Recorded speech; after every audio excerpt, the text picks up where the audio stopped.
Fala pessoal, essa é mais uma atividade do Círculo de Cultura e Comunicação Interna e hoje a gente vai falar sobre holacracia. A holacracia ela é uma alternativa à hierarquia. Grande parte das organizações distribuem a sua gestão de poder, de forma top-down, de cima para baixo. E as pessoas, isso é a hierarquia tradicional, que é essa aqui, de cima para baixo. E em geral, nas organizações, as pessoas que têm as informações necessárias para a empresa tomar as medidas necessárias, o mais rápido possível, são as pessoas que estão na linha de frente. Então, normalmente o problema aparece primeiro para as pessoas da linha de frente, e aí ele passa por uma série de cargos, e de níveis para que se chegue ao tomador de decisão, para depois a empresa tomar uma decisão. Esse é um dos grandes problemas da hierarquia tradicional.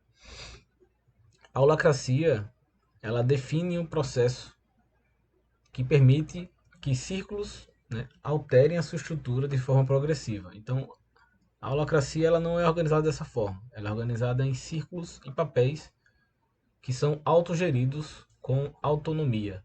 Então, as pessoas que vão identificar os problemas, ela tem maior facilidade de resolver esses problemas eles mesmos. Então, assim é a forma que parece ser uma hierarquia. Outra desvantagem da hierarquia é que, na verdade, ela é dessa forma. Então, você tem várias relações internas aqui dentro da organização. Você tem irmãos, a organização começa a crescer, você tem todo tipo de pessoa. Então, você tem várias relações que elas acabam sendo prejudiciais à empresa porque pessoas com maior autoridade podem impor coisas ou facilitar ou dificultar coisas para pessoas de, em teoria, menor autoridade. A holacracia ela propõe o seguinte: ela propõe a divisão da empresa em círculos, que na Norton nós chamamos de times, que são onde a gente aloca as pessoas, os grandes círculos, e tem os subcírculos, e temos os papéis. Os papéis eles são dotados de um propósito, eles servem para expressar um propósito. Os papéis e os círculos eles vão expressar um propósito, eles vão ter responsabilidades, eles vão ter domínios para controlar, o domínio de um papel acaba onde começa o domínio do outro, e métricas e checklists para dar transparência a cada círculo e a cada papel.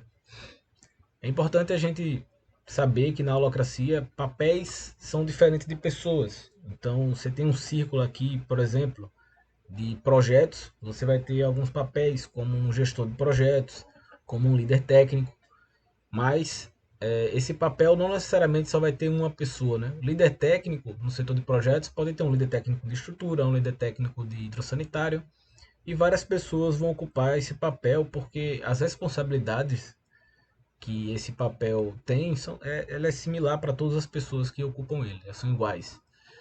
Da mesma forma que uma pessoa pode ter vários papéis, assim como na vida, uma pessoa ela vai ter papéis diferentes em momentos diferentes. Então aqui também tem, por exemplo, voltando para a parte de projetos, um papel chamado produção.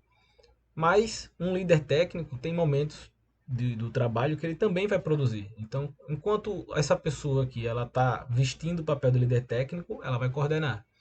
Enquanto ela está produzindo, fazendo um projeto mão na massa, ela vai assumir as responsabilidades do papel de produção. Então, assim como na vida, as pessoas exercem vários papéis, e os papéis são exercidos por várias pessoas. Continuando com a holacracia, ela tem um sistema de autogestão, Isso só é possível quando a gente entrega mais autonomia às pessoas. Então, no sistema de gestão tradicional, o detentor normalmente ele delega a responsabilidade a um subordinado, E ele fica controlando aquele resultado ali. Mas a responsabilidade pelo resultado da decisão delegada continua sendo do gestor. Ele fica só observando a responsabilidade dele. Na holacracia, quem desempenha aquele papel é responsável pelas decisões. Então, a gente define os círculos por setores, né, dentro da empresa, né, por times, que controlam, executam em média todo o trabalho pelo qual são responsáveis.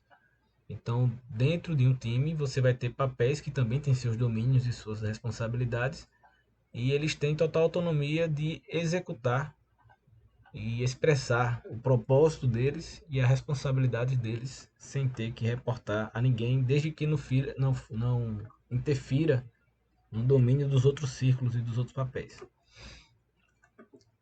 Beleza? Os círculos eles são autogeridos, né? Eles controlam em média o próprio trabalho e o círculo produz o seu processo operacional e de governança, né? As pessoas que ocupam o papel desse círculo, elas definem como elas vão trabalhar internamente.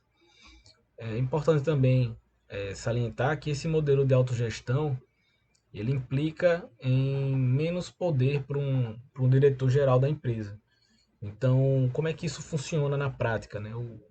Quando há uma empresa, né, quando uma organização ela adota a holacracia, a diretoria da empresa ela concorda em que o CEO ele vai parar de tomar todas as decisões, né? Ele meio que perde a coroa e essa coroa vai para a Constituição, que é um conjunto de regras que tem algumas pré-definições, também as definições que nós da Nortam vamos colocando ao longo do tempo. Então a Constituição é a nossa lei, né, que define como é que a gente tem que se comportar em função das tensões que a gente encontra no dia a dia. Beleza? A Holacracia traz um novo formato de reuniões. Você que está chegando agora, você vai participar dessas reuniões e entender melhor como isso funciona. Temos basicamente a reunião tática e de governança, mas também temos eventualmente reuniões do cuidar e reuniões de estratégia, tá? E nesses encontros, os parceiros de organização têm a oportunidade de processar suas tensões. Então, se você está energizando algum papel, né, você pode estar energizando vários papéis, você vai encontrar ali ao longo da sua semana percalços, né, vai gerar tensões, e essas tensões precisam ser processadas nessa reunião. É isso que faz a organização andar. Então, essas tensões, nas reuniões, você tem que remover o que está lhe impedindo de realizar um trabalho. As reuniões elas têm um formato, né, que valorizam a objetividade e ao mesmo tempo dá voz a cada candidato. Então, dentro de qualquer reunião da holacracia da empresa, todas as pessoas elas têm direito, né, de se expressar, de ouvir e ser ouvida. E tem um debate para tomar as decisões. E as decisões, em geral, são tomadas para o melhor, para o bem da organização, né, com a ideia de todos. Então, todos esses encontros eles são presididos por um facilitador, né, que garante o processo. Então, a reunião ela tem uma pessoa ali que fica é, facilitando, né, falando com as pessoas e pedindo para a pessoa dar uma opinião. Se ela se alongar demais, o facilitador ele tem que, né, falar com aquela pessoa para ela encerrar a linha de raciocínio e dando objetividade à reunião. Então, nós temos as reuniões táticas e de governança. A reunião tática é para falar de projetos e ações, tá? Então, as táticas são as coisas mais rápidas, né, do dia a dia. A empresa cresce através de projetos e ações. Lembrando que um projeto é formado por várias ações, né? E tem como objetivo dar visibilidade ao trabalho do círculo e resolver problemas operacionais. Não necessariamente essa reunião aqui é para ficar falando dos contratos, né? Todo time tem um trabalho tem projetos de organização mesmo, de organização de governança, de você criar procedimentos, de você projetos de marketing e outros tipos de projetos que é de interesse do time que podem ser resolvidos, né, processados e criar ações aqui para ser resolvidos aqui nessa reunião. Não necessariamente de contratos pontuais. A reunião de governança, ela fala, né, ela modifica, cria e altera processos, aliás, políticas, né, que são processos, procedimentos, e papéis, as responsabilidades dos papéis. Ela pode alterar, ela pode criar papéis novos. Então, o objetivo dela é alterar a estrutura de governança do teu time, né, do time que está tendo aquela reunião. E todas as pessoas que possuem algum papel naquele círculo participam da reunião, né? Então todos devem participar das reuniões dos seus círculos.